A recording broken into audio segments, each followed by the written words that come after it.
ओम शांति दीदी जी। ओम शांति। तो हमारे प्यारे प्यारे भाई बहनों, आप आज जानेंगे दीदी के माध्यम से कि मुरली का वास्तविक अर्थ क्या है। मुरली हम क्यों कहते हैं उसको?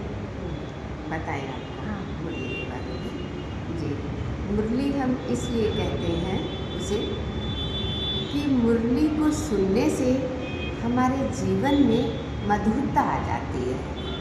जैसे कि माँ अक्षर बताता है कि माँ से मधुरता, और फिर मुरली है तो उसमें ऊ की मात्रा लगी है।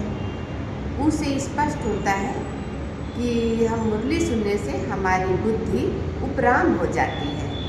हम इस धरती पे रहकर जो भी कार्य करते हैं पर हमारी बुद्धि ऊपर वाले के साथ जुड़ी रहती है। मुरली ला शब्द है, अक्षर है, जिससे ला का मतलब होता है हमें हमारा लक्ष्य क्या है। हमारा लक्ष्य है लक्ष्मी नारायण बनना। तो ये मुरली हमें याद दिलाती है। फिर उसमें ई की मात्रा लगी है, तो मुरली मतलब हमें ई की मात्रा ईश्वरीय याद दिलाती है। इसलिए हमें रोज ही मुरली सुननी चाहिए।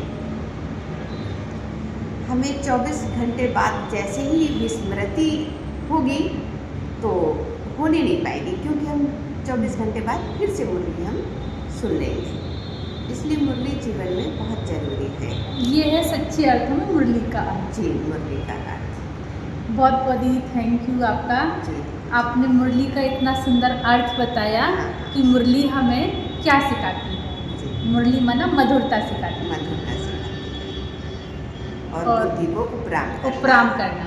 और रासे है कि रहस्य, इससे इसमें ऐसा रहस्य छिपा है मुरली का कि जो हमें ये सभी बातों का बताती है। जीवन में मधुरता लाना, बुद्धि को उपराम करना और हमारा जो लक्ष्य है उस पर पहुंचाना कि लक्ष्मी नारायण बनने का, और फिर ईश्वरीय याद दिलाने का। ये सारे रहस्य इसमें छिपे हुए हैं। सच में दीदी आज हमने जाना कि मुरली का इतना सुंदर अर्थ है। बहुत अच्छा लगा जान के।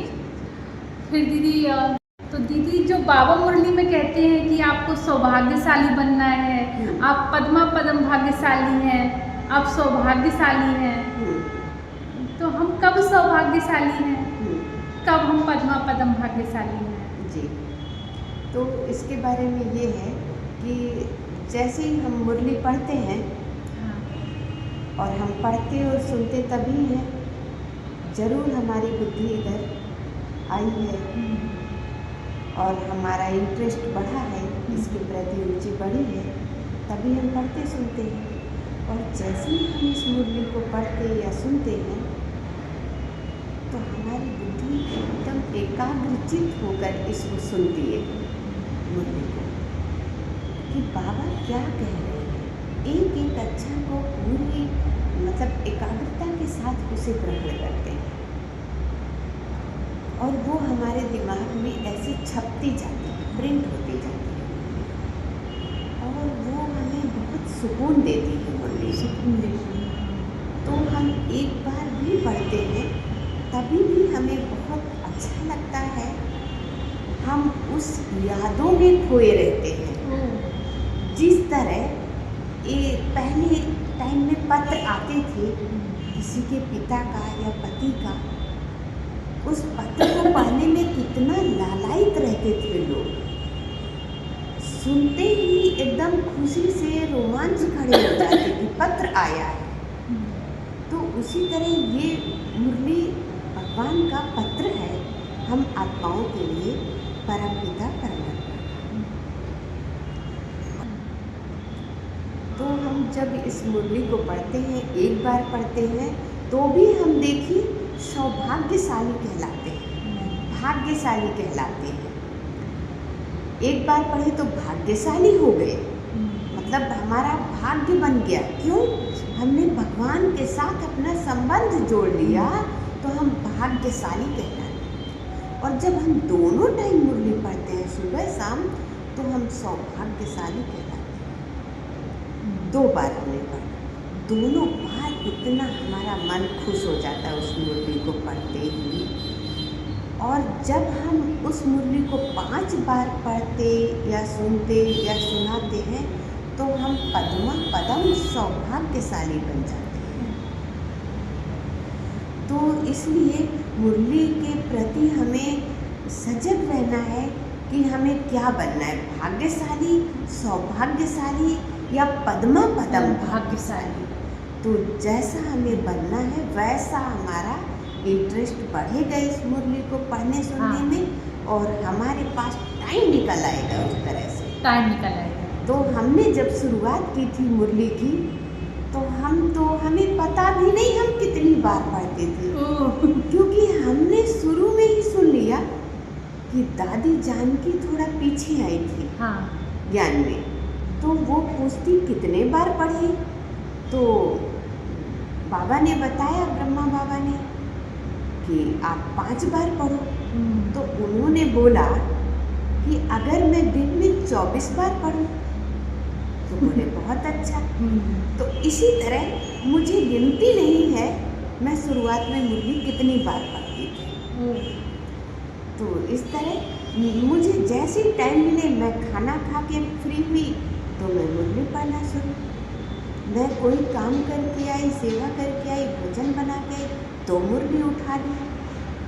मतलब तो मुझे कई बार मुरली पढ़नी चाहिए, कई बार इसके लिए बाबा कहते हैं सौभाग्यशाली, भाग्यशाली, पद्मा पदम भाग्यशाली। तो लोग मुझे कहते थे इसके बेड में चारों ओर मुरली ही मुरली नजर आती है। इसके तो मुरली मतलब इतना इकट्ठा हो गई है, तो इतना प्यार था कि जितनी भी पुरानी से पुरानी मुरली उनको भी मैं पढ़ लूँ, यानी किसी से 40 साल पुरानी मुरली मुझे मिल जाए उसको भी मैं लेकर पढ़ती और बड़ी खुश होती। तब हम सौभाग्यशाली बनते, तब हम सौभाग्यशाली, मतलब मुरलियों का चिंतन करना, पढ़ना, पढ़ के उसमें डूबे रहना, डूबे रहे। कई लोग चिंतन करते हैं कि उसने ऐसे किया, उसने ऐसे किया, तो हमें बाबा की मुरली का ही चिंतन करना चाहिए, तो वो मुरली मेरे अंदर तक चली जाएगी, मेरे ब्लड में चली जाएगी, तब कहेंगे सौभाग्यशाली, रोम रोम में मुरली समा जाएगी। वो गाना है, मेरे रोम रोम में बसने वाले राम, तो वो गाना में याद रखना है, मेरे रोम रोम में बसने वाली मुरली, वो मेरे बाबा। बहुत अच्छा दीदी आपने बताया कि मुरली हमें क्यों सुननी चाहिए, और कब हम पद्मा पदम भाग्यशाली बनते हैं, कब सौभाग्यशाली बनते हैं। जब हम शुरू में ज्ञान में निकले थे। दीदी जैसे बाबा मुरली में कहता है पुरुषार्थ करना है, तो हमें किस चीज़ का पुरुषार्थ करना है?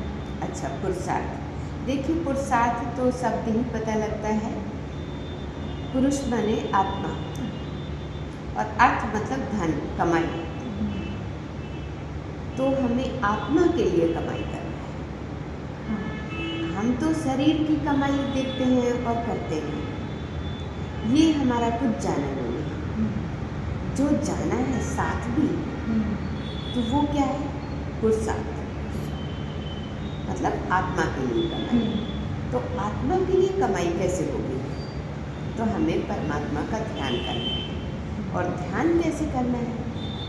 ये हमें स्वयं को आत्मा समझकर निराकारी बिंदु रूप में स्थित होकर के, और परमपिता परमात्मा को भी निराकारी बिंदु रूप में उसे याद करेंगे।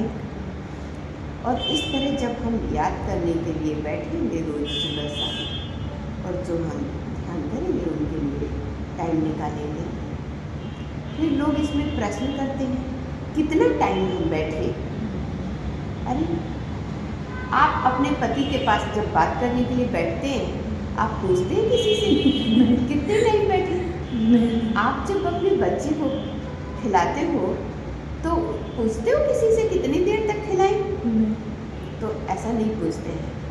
तो इसी तरह परमात्मा के पास बैठे, उससे ध्यान करें, उससे मन ही मन बातें करें, तो उसके लिए फिर आप क्यों पूछते हैं? मतलब पूछना नहीं चाहिए, पूछना नहीं चाहिए। वो वहाँ प्यार है, वहाँ प्यार है, प्यार की कोई सीमा नहीं है, सीमा नहीं कि आप इतनी देर याद करें। हाँ, तो आपका प्यार वहाँ बैठा देगा। आपका स्नेह वहाँ आपको तो जितना अधिक स्नेह होगा, परमात्मा को याद करने के लिए सच्चा प्यार चाहिए। सच्चा प्यार चाहिए, तभी आप टाइम निकाल कर बैठ हाँ। पाएंगे। बहुत अच्छा दीदी जी, जी, मतलब बाबा को प्यार से याद करें, दिखावे से नहीं दिखावे कि से हमने नहीं। 1 घंटा याद कर लिया, 2 घंटा कर लिया। हाँ। मतलब प्यार की कोई सीमा नहीं है। हाँ। जैसे हम पति को बातें हाँ। करते हैं, हाँ। वहाँ कोई ये बाउंडेशन नहीं कि आधा घंटा में ही बात हाँ। पूरी हो जाए, हाँ। 1 घंटा भी लग सकता है। हाँ। तो हमें बाबा को प्यार से याद करें। हाँ, वहाँ किसी से आप पूछते नहीं हैं कि कितनी देर उनसे बात कितनी करनी देर है। बात करनी है। हाँ, तो इसी तरह बाबा को भी याद करने के बाबा को लिए याद करने के लिए टाइम नहीं, 1 घंटा 2 घंटा कोई बाउंडेशन नहीं। और वो आपका ध्यान लग रहा है तो ये दूसरा नहीं समझेगा, हाँ, आप समझेंगे और परमात्मा परमात्मा समझेंगे। समझेंगे। तो इस तरह से ध्यान करना है, आपको टाइम निकालना है रोज, तब होगा मेरा पुरुषार्थ, सब होगा। आत्मा सच्चा- की उन्नति, आत्मा की उन्नति, सच्चा सच्चा पुरुषार्थ। जी। थैंक यू दीदी जी, बहुत अच्छा बताया।